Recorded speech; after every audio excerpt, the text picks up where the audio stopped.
nibambe kanjalo bafundi. Ndoda. Sanibonani.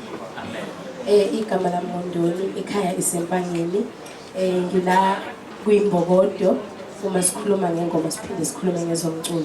Ngifisa ukuthatha ithuba ngibonge kubahlonishwa bonke, ngibonge kubafuthi abathe baba ingxenye namhlanje. Angifuni ukuqamba amanga, ngifuna ukubonga ukuthi isikhale besinaso sokuhlezi sisalele emuva siyiMbokodo kubukeka ngazuthi ushintsho likhulu kakhulu.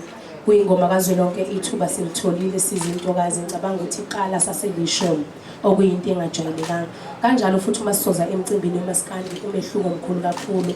Sibonga ukulalelwa, sibonga ukuhlonishwa, sibonga ukunikwa ithuba ngoba siyakhumbula masibuyele emuva ukuthi iMbokodo beyaziwa njengabantu abahlala ekhaya abanganikwa ithuba abaphekayo benze imisebenzi. Kodwa namhlanje siyakwazi ukungena sime nezinsizwa sinikwe ithuba sigibele estage ngale kokukhunjuza ukuthi singabantu besifazane.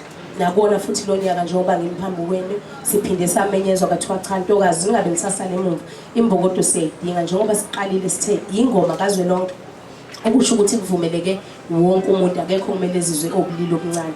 Kanjalo ngisho sekiwa emaholweni kwaba neqiniso insizwe ezazikuthola sasikubamba kufana siyiMbokodo.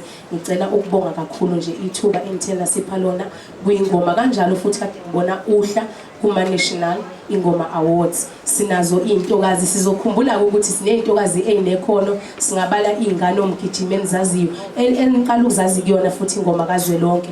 Nami futhi engiqala ukuhlangana nazo ngesikhathi ngimemezela ukuthi nansi ingoma kazwelonke omehlo izingane enizithanda kakhulu ekhona kuma social media.